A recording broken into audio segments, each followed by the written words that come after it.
Este é o Desafio Profissão, um programa da equipe de orientação profissional do curso de Psicologia da PUC de São Paulo, do NASCE Orientação Vocacional, em parceria com a TV PUC. Hoje abordaremos a profissão do farmacêutico. Para isso, conversaremos com o Marcelo Cunha, que é farmacêutico, gerente do Conselho Regional de Farmácia de São Paulo, formado em farmácia pela Unesp, pós-graduado em Administração Industrial pela USP e mestre em Saúde Pública pela mesma universidade. E Kelly Aguiar, que é farmacêutica na área de controle de qualidade e indústria, formada na Faculdade Oswaldo Cruz e pós-graduação em Gestão de Qualidade. Eu agradeço a presença. Poderíamos começar com uma piada, um caso sobre a profissão. Bom, eu estive pensando assim, em contar um caso, sobre o meu início de carreira. Assim que eu me formei, eu fui me inscrever no Conselho Regional de Farmácia, e lá vendia um adesivo que dizia assim: farmacêutico, sem ele não há remédio.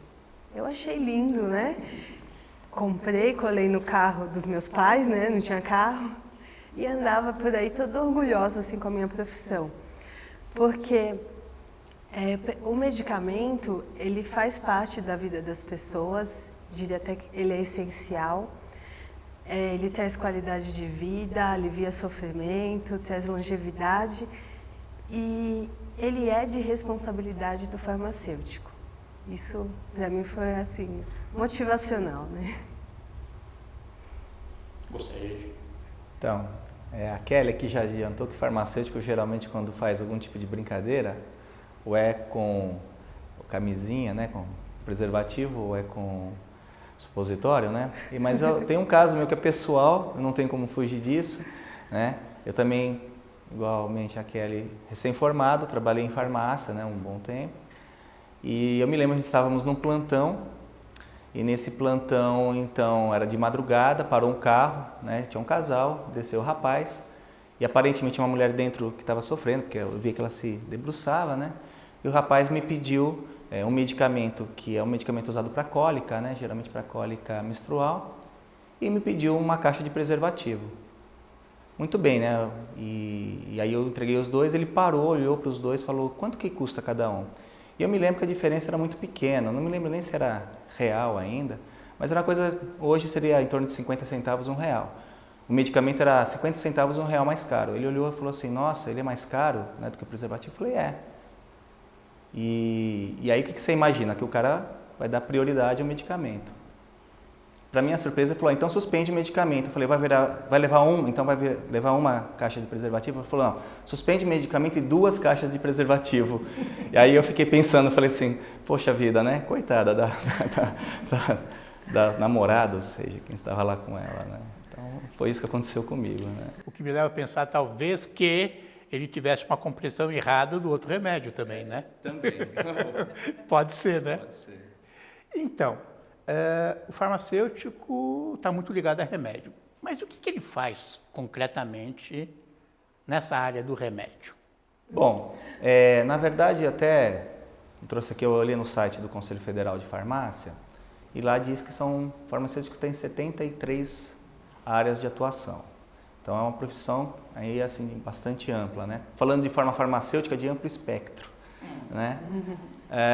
Então, assim, o farmacêutico também não se limita só à área do medicamento, Ele tem outras áreas de atuação além do medicamento. Então, o farmacêutico hoje atua com análises clínicas, atua na indústria de alimentos, atua aí com medicamentos desde a pesquisa, passando pela produção, controle de qualidade, a dispensação, uma área extremamente importante que é a orientação ao paciente, a área clínica, E trabalha com outros produtos também, como produtos para a saúde, como cosméticos. Então é bastante ampla a atuação do farmacêutico. E com medicamentos, como eu falei, desde a pesquisa até a orientação ao paciente, toda a cadeia que nós chamamos. Podemos falar o seguinte: quem entende de remédio é o farmacêutico, mas quem diz qual remédio vai ser tomado é o médico. Qual é a relação do médico com o farmacêutico? Bom, o médico, ele faz o diagnóstico, E passa a medicação, tudo. O farmacêutico, ele vai pegar a prescrição médica, verificar, de repente, tá olhando se tem alguma interação medicamentosa e ajudar o paciente a tomar aquela medicação da melhor forma possível, né? Ele vai trabalhar na parte de ajudar o paciente a tomar a medicação. Acho que aqui no Brasil essa relação médico-paciente é um pouco distante, né? Mas hoje em dia trabalha-se muito em equipes multidisciplinares, em hospitais, tudo. Acho que isso tem melhorado. Existe uma tendência mundial, a questão que nós chamamos de segmento farmacoterapêutico, né? Ou seja, não adianta, então, porque o médico dá um diagnóstico, né? E utiliza, na verdade, o medicamento ele é uma terapia. Você tem N terapias, né? Que pode ser desde um suco de laranja, né? Um exercício, mas geralmente é uma cirurgia, né? Mas a gente sabe que massivamente, né, a terapia aí mais utilizada é o medicamento. No entanto, o médico vai lá e diagnostica dessa terapia, né? Existe uma tendência mundial hoje a fazer o que nós chamamos de segmento farmacoterapêutico, né? E que avança então até para uma outra etapa chamada atenção farmacêutica, né? Que é um pouco do que a Kelly estava falando. Ou seja, o farmacêutico ele vai acompanhar esse paciente, né? Para verificar se essa terapia, ela de repente assim, é a terapia mais adequada, e aí você tem uma gama de possibilidades, né? Então ela, desde dizer se é realmente o melhor medicamento, ou se ele está na dose adequada, né? Ou se ele está interagindo com outros medicamentos, né? Ou se aquele medicamento também está na dieta correta. A forma de tomar medicamento é uma questão que é simples, mas ela é uma questão muitas vezes que não é vista, né? Então, por exemplo, a gente pode citar um mito que existe de tomar medicamento com leite, né? Isso é um mito. Alguns medicamentos, inclusive, é para não tomar com leite porque eles perdem o seu efeito, né? Então, o acompanhamento, então, se a pessoa está tomando aquele medicamento, ele é fundamental para o sucesso. Então, na melhor hipótese, onde o médico fez o melhor diagnóstico, indicou o melhor medicamento, né? Essa terapia não vai ter sucesso se você não acompanhar esse paciente, né? Em todo o universo da utilização que tem a ver com isso. E essa é uma tendência mundial. A gente estava vendo uma pesquisa, né? Porque hoje as farmácias não tem mais como concorrer com preço, né? Existe uma guerra acirrada de preços, né? E, por exemplo, nos Estados Unidos, grandes redes estão adotando, inclusive como política, o farmacêutico fazer esse acompanhamento, né? Isso num país assim onde a gente tem um modelo bastante capitalista, né? Por outro lado, por exemplo, lá na Inglaterra, que é um país onde tem um modelo mais social, né? Um modelo de proteção do Estado. E, curiosamente, eu recebi recentemente um folheto, né? Onde lá, na verdade, o governo ele dá todo o suporte. O próprio governo estimula as pessoas a procurar farmácia, procurar o farmacêutico quando elas têm o que nós chamamos de transtornos menores. Então você vê em dois modelos assistenciais bem diferentes, né, a motivação do farmacêutico participar disso clinicamente, porque isso, inclusive, do ponto de vista econômico, ele traz muitos ganhos, né? Eu me limitaria a dizer que se salvar vidas, já o maior ganho, não existe custo. Mas também do ponto de vista econômico, porque também não adianta a pessoa tomar um medicamento que às vezes é custoso, né, não lhe traz benefício. O Conselho Regional teve uma conquista agora, incluiu nas funções do farmacêutico a indicação de alguns remédios, né, e os médicos gritaram, né, não, isso faz parte do ato médico, e ainda vivemos essa discussão, quer dizer, a profissão também está andando. Né? Claro. Quando a gente compra um remédio, a gente pega na bula e lá está escrito farmacêutico responsável, aparece uma pessoa. O que faz esse farmacêutico responsável numa indústria de remédios? Qual é o cotidiano dele? O farmacêutico responsável ele é um gerente, né, que ele cuida de todo o processo de fabricação. Ele garante a qualidade do medicamento, garante o registro dele corretamente junto à vigilância sanitária. Então, e se houver algum problema de saúde pública relacionado àquele medicamento, aquele profissional vai ter que responder. Ele fica no chão da fábrica ou fica no laboratório? Olha, ele fica no escritório, né? Mas assim, acompanhando toda a documentação. Ele é um farmacêutico que vai trabalhar com documentações, auditorias, né? Auditorias de fornecedores. Então ele mexe mais com papel, ele não está no laboratório. Não, ele gerencia. Ele acompanha todos os processos, verifica relatórios, né? Acompanha o processo produtivo até a liberação do medicamento para o mercado. Então, pela sua resposta, quer dizer, não podemos dizer que o local prevalente de trabalho do farmacêutico é o laboratório, ou estou concluindo incorretamente? Não, eu acho que o farmacêutico hoje em dia ele está bem concentrado na área de farmácias, né, drogarias e indústria. Eu acho que você sabe dizer eu isso. assim diria o seguinte, dentro da indústria, né, porque aí a gente tem toda a segmentação. Então, dentro da indústria farmacêutica, hoje nós temos tantos farmacêuticos né, vamos dizer assim, no setor produtivo, na área de produção, na área de controle de qualidade, né, como temos assim nos setores que a gente chama de administrativos. Então, na área regulatória, essencial, porque a empresa do ramo farmacêutico ela é extremamente regulamentada e deve ser, né, porque imagina que produzimos aí medicamentos que são drogas, né, em escalas industriais o Brasil inteiro e hoje com a globalização, às vezes por o mundo inteiro, né, então o setor é extremamente regulamentado, então você tem farmacêuticos nessa área de regulamentação e você tem farmacêuticos nas áreas de vendas, nas áreas de marketing, né. E fora da indústria, então, aí você tem os farmacêuticos em várias áreas. Hoje, predominantemente, esses farmacêuticos estão, principalmente no estado de São Paulo, que eu tenho mais domínio, em farmácias e drogarias, né? A gente, na verdade, vem no movimento histórico, né, de retomada desse espaço, né? E hoje, então, se discute muito aquilo que eu já falei, que é a questão do segmento farmacoterapêutico, né? A grande maioria dos farmacêuticos estão nesse setor. Eu só queria tomar a liberdade de falar um pouquinho, você disse do Conselho Federal de Farmácia, uma resolução. Na verdade, nós tivemos duas resoluções. Uma resolução que diz das atribuições do farmacêutico na área clínica. Quando eu digo área clínica, não pode ser na farmácia, pode ser no hospital, acompanhando, né, a equipe multiprofissional. Eu até brinco que a gente vai ser da equipe do Dr. House, né? Então, junto com outros profissionais, né, seja na área pública, né, desde uma UBS, né, no hospital público. Então, essa é uma resolução que define as atribuições do farmacêutico nessas áreas clínicas, fazendo isso que eu te comentei, o segmento farmacoterapêutico, atenção farmacêutica, né?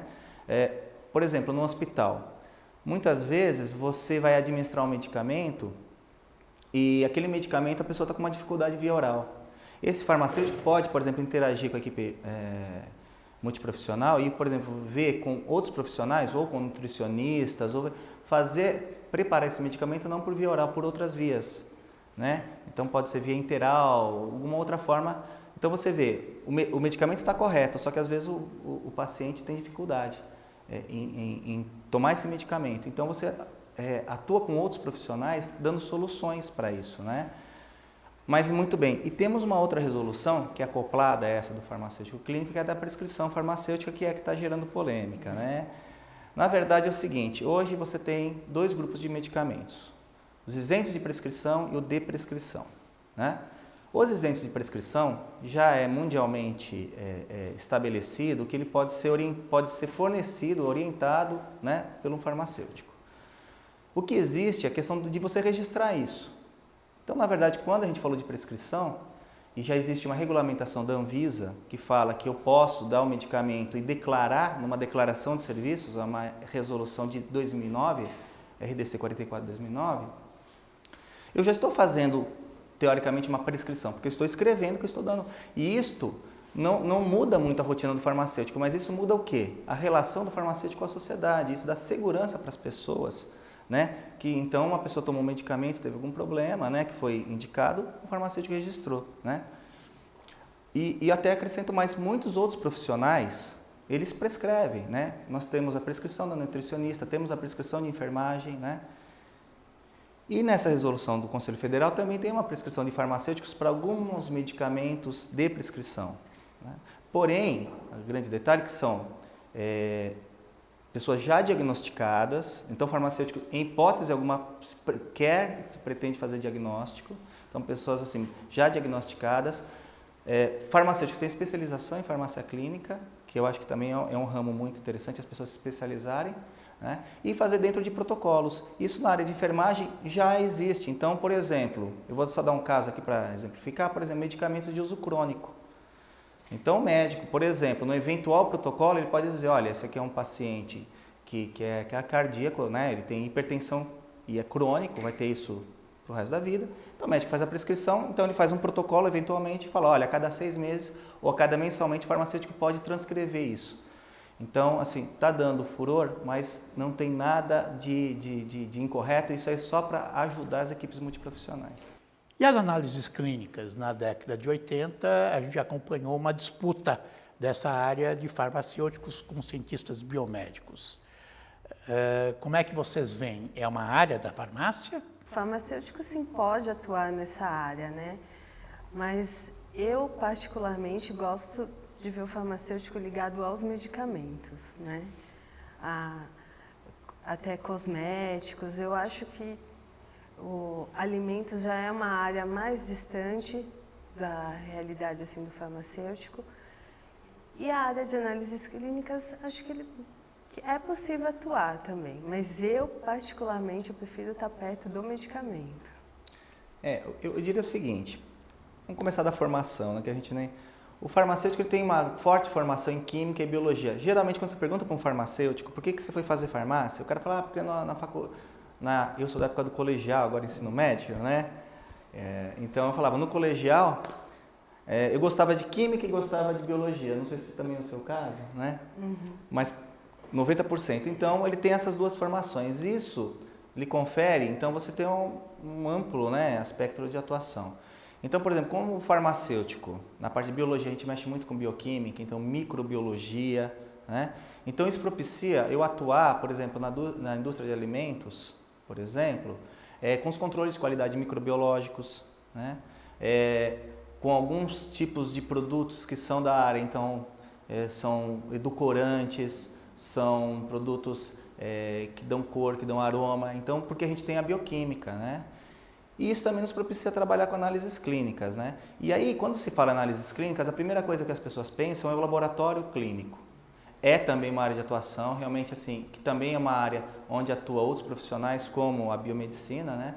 Mas eu diria mais, né? O conhecimento em análises clínicas propicia, por exemplo, eu discutir numa equipe multiprofissional com o médico, por exemplo, discutir com ele uma possível terapia, quando a gente olha um laudo, né, de análises clínicas, né? E aí eu posso, inclusive, discutir com o médico a melhor terapia. Uma coisa que é interessante, que eu estava conversando com um profissional da área de análises clínicas, é, por exemplo, que existe a interferência dos medicamentos, né, em análises clínicas. E quem consegue detectar isso é o farmacêutico, porque ele entende de medicamento e entende de análises clínicas, né? Então, nós temos um laboratório, eu vou até contar essa história, em Santo André, né, de um profissional, e ele falou que ele pergunta para os pacientes, né? Aliás, é um protocolo, né, do atendente perguntar se ele toma algum medicamento. Por quê? Porque se aquele medicamento faz alguma alteração naquele exame, ele avisa o médico, ele avisa, né, no exame para o médico saber, olha, deu uma alteração nisso, mas é em função do medicamento, né? É possivelmente em função do medicamento. Sim. E uma curiosidade, as pessoas, por exemplo, quando relatam medicamentos, elas só relatam os medicamentos que são de prescrição. Raramente as pessoas relatam, por exemplo, a aspirina, né, o ácido acetilsalicílico. O ácido acetilsalicílico, elas não relatam porque as pessoas têm uma cultura de que isso não é medicamento, né? Isso é um produto. E eu te diria que o ácido acetilsalicílico ele tem uma influência muito grande no exame de sangue, que é o exame mais comum, né? Um dos mais comuns que se faz, né? Ela altera toda a cadeia da protrombina, etc., né? Então, ela influencia. Então, muitas vezes você tem uma alteração e a pessoa também não relata. Então, a importância do farmacêutico em educar a população que um ácido acetilsalicílico não é bala, que ele é um medicamento e que ele pode influenciar no exame clínico e que deste laudo clínico vai influenciar numa possível diagnóstico, né, é um papel fundamental, é um retorno obrigatório que o farmacêutico tem que dar para a sociedade, né, que é uma coisa que, para mim, eu acho a coisa mais bonita da nossa profissão, é a educação em saúde, né, é você explicar para as pessoas entenderem que a medicamento não é brinquedo. Olhando o site do Conselho Regional de Farmácia, tem lá um lugar onde se ofertam trabalhos, empregos. Pude observar que a maioria deles, a grande maioria deles, estão nas redes de farmácia, nas farmácias, né? É um número muito grande comparado a outros, quer dizer, é o grande local de trabalho.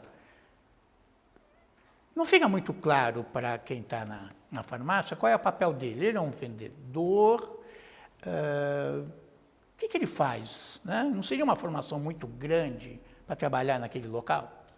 Só esclarecer isso que você viu no site, é um programa novo do Conselho, chama PAF, que é Programa de Assistência Farmacêutico, né, do Conselho Regional de Farmácia. Dentre eles tem uma bolsa de emprego, dentre, né, os serviços. Ele é um programa relativamente novo, está há 1, 2 anos aqui no... Né, e assim, de fato, hoje, quem tem nos procurado mais hoje é farmácia, né? O mercado maior é farmácia, no entanto, eu acho que o nosso PAF, assim, ele não reflete necessariamente todo o mercado, né? Como eu falei, essa coisa, o farmacêutico até uns 20 anos, ele tinha ido muito para a indústria, para análises clínicas, para os segmentos, né? E o próprio farmacêutico deixou de estar na farmácia... Até redução de bulas, né? Isso, alguns que se dedicaram a isso. Eu fiz isso na indústria, fiz muito isso na indústria. E eu sempre falava, a gente não traduz bula, a gente adequa bula, porque... Por exemplo, posso contar um caso também? Eu gosto de contar casos, eu sei que tem um pouco tempo para esse caso. Por exemplo, existe um caso clássico, né, que é de um produto que não me interessa, que é a amoxicilina. Então, pela tradução, falava, você vai tomar com água fervida ou filtrada. O que as pessoas faziam? Elas ferviam, né, porque ela via fervida ou filtrada, a pessoa fervia, colocava amoxicilina, porque ele é um produto que você tem que misturar o pó com a água, né? Sim. E misturava com água fervida, quente, e tomava aquilo quente, né? Inclusive tinha reclamação de gente que queimava a boca, né? Mas acredite, você vai dizer para que a população estava errada? Né? Não, porque ela leu está fervida, né? E aí foi uma tradução, né? Então muitas vezes eu falava, o seu papel social não é traduzir uma bula, o seu papel é adequar para a população. Então eu sempre falava, quando você traduz a bula para mim, eu falava, não, eu vou adequar a informação técnica que eu preciso passar para o meu paciente. Porque o cara que está na indústria farmacêutica, ele está prestando assistência farmacêutica quando ele faz uma adequação, que isto é uma informação que vai para o paciente, né? E esse caso clássico, inclusive, a indústria ela mudou a bula depois de um tempo, né? E na farmácia ele tem um papel aí relevante na educação, né, profissional. Então, o segmento farmacêutico é uma coisa que está relativamente nova no Brasil, mas eu tenho alguns casos de farmacêuticos que estão fazendo trabalhos brilhantes aqui em São Paulo, no interior e na capital, com segmento farmacoterapêutico. Inclusive, os médicos hoje que pegaram confiança nesse trabalho, eles perceberam que é muito melhor trabalhar em parceria multiprofissional, né? E hoje recorre a esses farmacêuticos para algum tipo de indicação. E queria só colocar assim, que a farmácia, ela também, assim, dá para você a opção de trabalhar diretamente com o público ou não, né? Eu nunca tive, assim, a não ser em estágio, tudo, eu tive contato com o público, mas dentro da indústria eu não tenho contato com o paciente. Eu acho uma parte muito bonita, né, que precisa crescer bastante ainda, mas tem essas duas opções, assim. Eu acho que esse papel ainda precisa ser melhor trabalhado pelas próprias redes. Os farmacêuticos criticam a remuneração, que trabalham em farmácia, vários, quer dizer, talvez por ser uma área nova, pouco reconhecida, o salário é mais comparado ao vendedor do que a um profissional de nível universitário com uma outra função. Eu acho que é uma luta a ser travada. Mas eu posso colocar aqui uma tendência muito interessante. Tivemos o congresso, agora no início de outubro, o Congresso Paulista Farmacêutico, o maior congresso da América Latina da área de farmácia. E entre os nossos estandes, entre os nossos patrocinadores, tínhamos, né, algumas redes de farmácia. Duas delas estavam demonstrando um trabalho que elas estão desenvolvendo com farmacêuticos prestando atenção farmacêutica, duas delas. que é o farmacêutico clínico, que é o farmacêutico que hoje recebe o paciente e não só simplesmente, que isso aí o balconista faz, né? Interpreta, né? Ele acompanha esse paciente, né? Ele inclusive ele cadastra esse paciente, acompanha esse paciente e vai ver se esse paciente está tendo resultados terapêuticos com essa clínica. Temos pouco tempo, mas uma pergunta não pode deixar de ser feita. Os meninos, quando pensam em farmácia, pensam em fazer pesquisa de novos medicamentos. Como anda esta área no Brasil? Tem essa pesquisa aqui ou ainda continuam nos países centrais e aqui apenas a adaptação? Não, então, a gente... Um pouco de cada. Na verdade, a área de pesquisa clínica, ela é uma área que vem de um tempo para cá no Brasil, porque cada vez mais preconiza fazer a pesquisa clínica no local, né? Então, assim, é uma área muito grande, tá? Diria até mais, né? Existe um mercado específico de empresas da área de pesquisa clínica que prestam assessoria, porque a indústria, às vezes, ela mesma faz a pesquisa clínica, muitas vezes ela busca empresas especializadas. E diria para você, é um dos melhores salários, 80% dos profissionais que atuam em pesquisa clínica, porque também a pesquisa clínica ela é multiprofissional, mas 80% dos profissionais são farmacêuticos, né? É uma área, uma das mais bem remuneradas, né? E está em plena expansão no Brasil. Se eu tivesse essa pretensão, investiria nisso. Eu agradeço a participação de vocês e até o próximo Desafio Profissão.